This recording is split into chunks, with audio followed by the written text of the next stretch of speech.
सुशांत सिंह राजपूत खुदकुशी मामले में रोज नए खुलासे हो रहे हैं।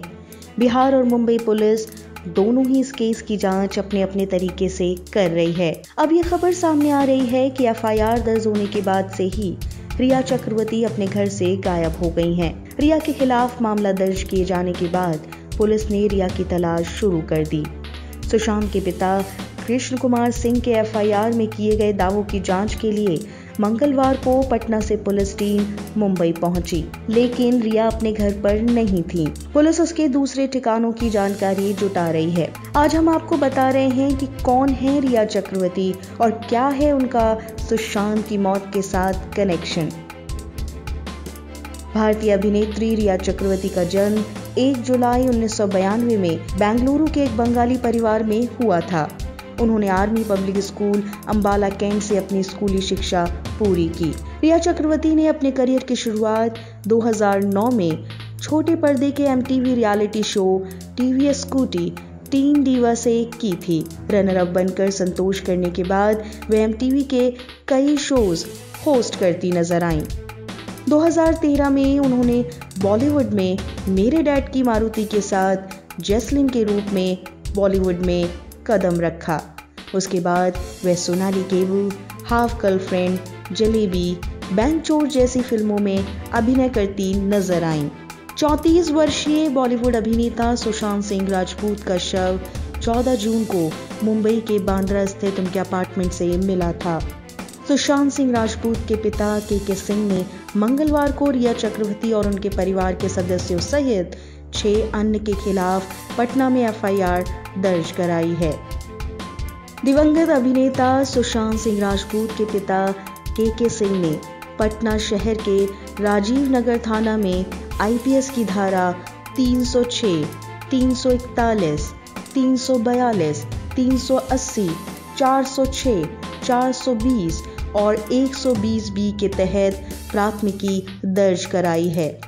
सुशांत के पिता ने अपनी शिकायत में आरोप लगाया है रिया और उसके परिवार वाले और भी कुछ सहयोगी कर्मचारियों ने षड्यंत्र के तहत मेरे बेटे के साथ धोखाधड़ी और बेईमानी की।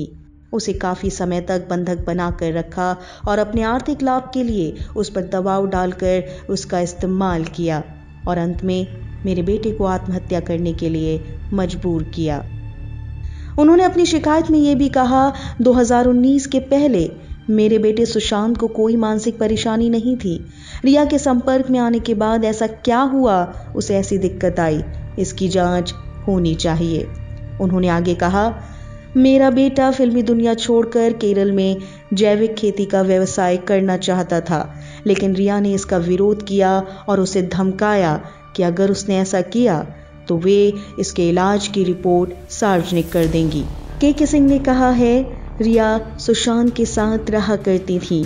8 जून को वह उसके घर से नकदी, लैपटॉप, एटीएम कार्ड, जेवरात आदि काफी सामान और इलाज के कागजात सहित अन्य दस्तावेज लेकर चली गई थी। उनका यह भी आरोप है कि उनके पुत्र के खाते से कम 15 करोड़ रुपए किसी अज्ञात खाते में ट्रांसफर किए गए हैं।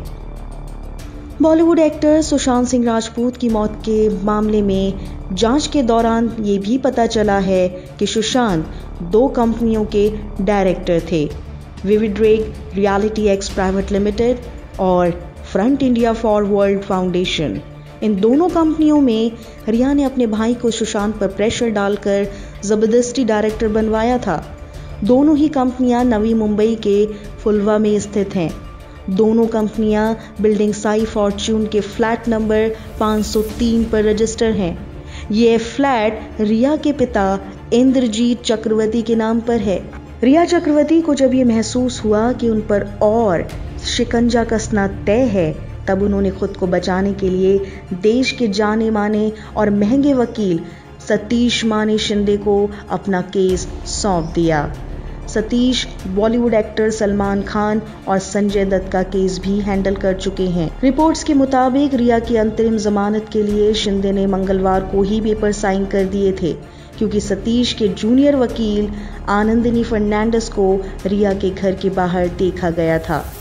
बॉलीवुड एक्टर सुशांत सिंह राजपूत के आत्महत्या केस में बीजेपी नेता सुब्रमण्यम स्वामी और ईशकरण सिंह भंडारी भी केस की सही जांच के लिए सपोर्ट कर रहे हैं। रिया चक्रवर्ती पर केस दर्ज होने के बाद से ही वो गायब हैं और उन्होंने सुप्रीम कोर्ट में याचिका दायर कर इसको मुंबई ट्रांसफर की मांग की है।